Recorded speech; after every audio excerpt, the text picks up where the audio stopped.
Students, welcome back your channel success institute. तो बेटा आज के लेक्चर में लेकर आए हैं हम आपके गॉस लॉज एप्लीकेशंस।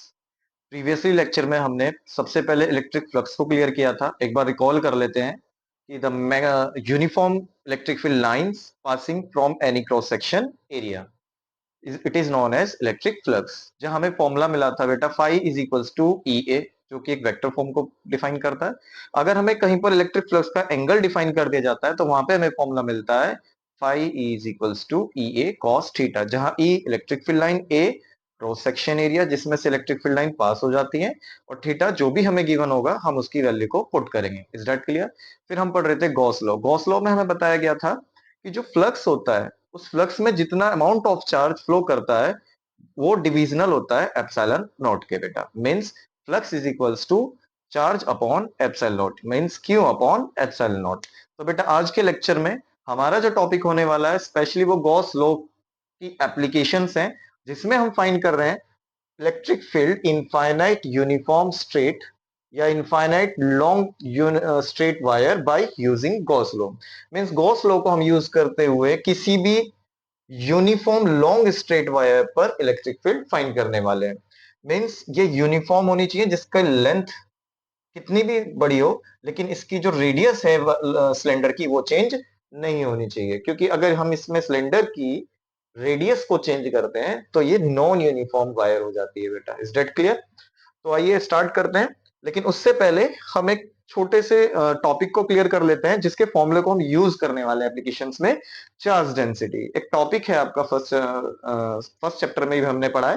एक बार दोबारा से इसमें रिकॉल कर लेते हैं कि चार्ज डेंसिटी एक लीनियर होती है, लीनियर जिसकी लॉन्ग स्ट्रेट वायर होती है। मान लीजिए आप 10 मीटर की लॉन्ग स्ट्रेट वायर ले रहे हैं तो वहां पर जो चार्ज डेंसिटी होगी वो लीनियर होगी। अगर आप किसी भी कंडक्टर को एरिया को लेके चार्ज डेंसिटी को डिफाइन कर रहे हैं तो वो एरिया चार्ज डेंसिटी डिफाइन करेगा।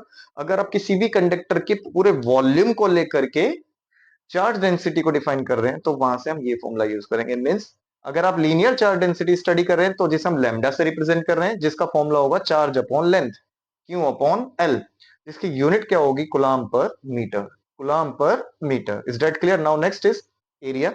एरिया को लेकर के चार्ज डेंसिटी डिफाइन करते हैं तो एरिया चार्ज डेंसिटी को हम सिग्मा से रिप्रेजेंट कर रहे हैं, जहां फॉर्मूला होगा charge upon area means Q upon A, जिसकी यूनिट क्या होगी कुलाम पर मीटर स्क्वायर, क्योंकि एरिया की यूनिट क्या होती है metre square. Is that clear?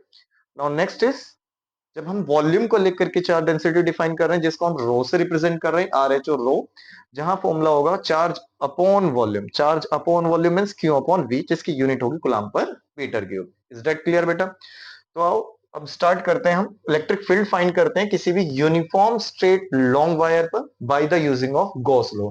Gauss law आप जानते हैं कि फ्लक्स जो होता है, इलेक्ट्रिक फ्लक्स जो होता है वो क्या होता है बेटा, यहीं पर मेंशन कर लेते हैं कि वी नो डेट कि electric flux according to Gauss law is Q by epsilon naught. Equation 1 let कर लेते हैं क्योंकि हम इस डेरिवेशन में इसको इस एप्लीकेशन में यूज करने वाले हैं। Is that clear? Now next is हमने एक लॉन्ग स्ट्रेट वायर ली हुई है, इसकी लेंथ हमने लेट कर ली एल। उसके बाद इसके हम तीन फेज को लेट कर लेते हैं। इसका इनिशियल फेज जहां से इलेक्ट्रिक फील्ड लाइन पास हो रही है ये हम इसकी डायरेक्शन दे देते हैं, इसमें से infinite electric field line pass हो रही है। हमने एक सेंटर से इलेक्ट्रिक फील्ड लाइन करके स्टडी कर रहे हैं जिसका phase first initial phase is A and then L length जो रिप्रेजेंट कर रहा है B and the last phase is C. अगर मैं इस मार्कर की बात करता हूं तो ये वाला फेज हमारा ए कहला रहा है, ये जो इसकी लेंथ को रिप्रेजेंट कर रहा है ये एल कहला रहा है, और जो लास्ट फेज है इसका जो रेडियस डिफाइन कर रहा है ये क्या कहला रहा है आपका सी, जहां पर ए और सी इक्वल फेज में। ठीक है बेटा? तो हम यहां पर सबसे पहले इलेक्ट्रिक फ्लक्स निकालेंगे फेज ए, फिर इलेक्ट्रिक फ्लक्स फेज बी, फिर इलेक्ट्रिक फ्लक्स फेज सी। ठीक है बेटा? जहां पर फेज ए और फेज सी के अंदर अगर आप इनिशियली देखते हैं, अगर मैं बात करता हूं यहाँ पर इस फेज में जो एंगल बन रहा है वो 90 डिग्री का है, यहां से लेके ये जो एंगल बन रहा है वो 90 डिग्री का एंगल है, और सेम यहाँ पर 90 डिग्री है, और जो सेंटर पे एंगल बन रहा है वो कितने डिग्री का है हमारा जीरो। और आप जानते हैं अकॉर्डिंग टू फ्लक्स अगर हमारा एंगल होता है तो फ्लक्स फॉर्मूला क्या यूज होता है बेटा, flux is equals to E A cos theta. तो हमने लेट किया L length of cylindrical wire है विच इज, हम कह सकते हैं where the phases of cylinder A comma B comma C, 3 phases में हम इसको सोल्व करेंगे बेटा। तो सबसे पहले हम लिख लेते हैं electric flux, electric flux A, A पर क्या फ्लक्स होगा बेटा, phi A is equals to E D A cos theta होता है, जहां पर ए पर आपका एंगल कितने डिग्री का बन रहा है बेटा, 90 डिग्री। थीटा को हमने क्या पुट कर दिया फेज ए के लिए, 90 डिग्री। फिर हम इलेक्ट्रिक फ्लक्स बी के लिए phi B E D A, face B पर जो एंगल बन रहा है कितने डिग्री का बन रहा है बेटा, cos 0 degree. And the last is C के लिए फाई सी कितना होगा, E D A again cos 90 degree. Is that clear? ये पॉइंट क्लियर हो गए आपके बेटा, हमने ए बी सी तीनों फेसिस के लिए फ्लक्स को फाइंड कर लिया। अब हम निकालेंगे इस पूरे सिलेंड्रिकल वायर पर नेट फ्लक्स बेटा, जो कि होगा phi A plus phi B phi C. It means electric flux at A, electric flux at B, electric flux at C. Is that clear? Clear हो रहा है बेटा, जहां पर हमने तीनों वैल्यू निकाली हुई है कि फाई ए कितना होगा, फाई बी कितना होगा और फाई सी कितना होगा। तो हम जानते हैं कि फाई ए की वैल्यू क्या ली गई है हमने, ई डी ए कॉस 90 डिग्री। ठीक है बेटा, आप चाहो तो हम इसको क्लोज इंटीग्रल फॉर्म में भी लिख सकते हैं, क्योंकि फ्लक्स को हम गॉस लॉ के अकॉर्डिंग जो पढ़ रहे हैं क्लोज इंटीग्रल पढ़ रहे हैं, तो ये क्लोज इंटीग्रल है, तो यहां पर हमने क्लोज इंटीग्रल फॉर्म में ले लिया। ठीक है बेटा, तो यहां पर हम इसे लिख सकते हैं close integral E D A cos 90 degree due to Gauss law लगाते हुए, plus phi E D A cos 0 degree, and next is close integral E D A cos 90 degree. Clear हुआ बेटा, जहां पर आप जानते हैं कि हमने इंटीग्रल इसलिए लगाया है ताकि लास्ट में आकर के हम इसमें इंटीग्रेशन कर सकें। प्रीवियसली हम लोगों ने काफी डेरिवेशंस में इंटीग्रल यूज किया हुआ है। अब बेटा आप जानते हैं कि cos 0 डिग्री की वैल्यू कितनी होती है, 0 होती है, और cos 90 की सॉरी cos 90 की वैल्यू कितनी होती है, 0 होती है, और cos 0 की वैल्यू कितनी होती है, 1 होती है। अगेन रिपीट, cos 90 0 हो जाएगा, और cos 0 की वैल्यू कितनी हो जाएगी बेटा हमारी, 1। इट मींस ये 0 होगा, इसको हम एज इट इज लिखेंगे ई डी ए cos 0 की value 1 and next is 0। Now हमारे पास जो रेस्ट बचता है वो बचता है बेटा क्लोज इंटीग्रल ई डी ए, जहां पर इलेक्ट्रिक फील्ड क्या है, कांस्टेंट रहेगा, ई बाहर ले लेते हैं इंटीग्रल से, और अंदर क्या बचता है बेटा, डी। अब आप लोगों ने बेटा 10th क्लास में पढ़ा हुआ है फॉर्मूला सिलेंड्रिकल का, कि सिलेंडर का जो सरफेस एरिया होता है वो क्या होता है, 2πr l, surface area of cylinder. क्या पढ़ा है बेटा हम लोगों ने, 2πr l। क्लियर हुआ ये कॉन्सेप्ट? तो यहां पर आप क्या रखेंगे, E into 2πr l। Clear हुआ? ये हमारा चलता आ रहा है बेटा नेट फ्लक्स, जो हम निकाल रहे हैं पूरे सिलेंड्रिकल वायर पे।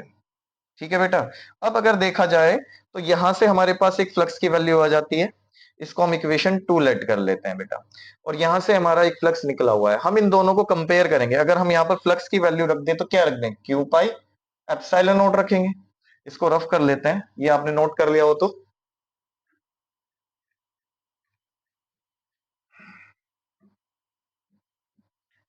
देखेंगे बेटा, यहां पर हम क्या पुट करेंगे, put the value of flux according to Gauss law. तो क्या है गॉस लॉ के according flux, Q by epsilon naught. तो यहां पर क्यू नेट की जगह पर हम क्या रखेंगे बेटा, Q by epsilon not E into 2πr l। Got it? Clear हुआ? अब हम फाइंड क्या कर रहे हैं बेटा, electric field.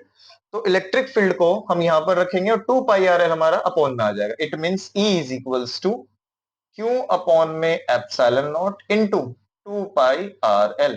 2πr l multiple किस में आ गया, डिवीजन में एप्सिलॉन नॉट के। तो इसे हम किस फॉर्म में लिख सकते हैं, आप इसे लिख सकते हो 1 upon 2 pi epsilon not, 1 upon 2 pi epsilon not into Q upon में R L. This is the electric field formula when we have to take the infinite uniform state wire by the using of Gauss law.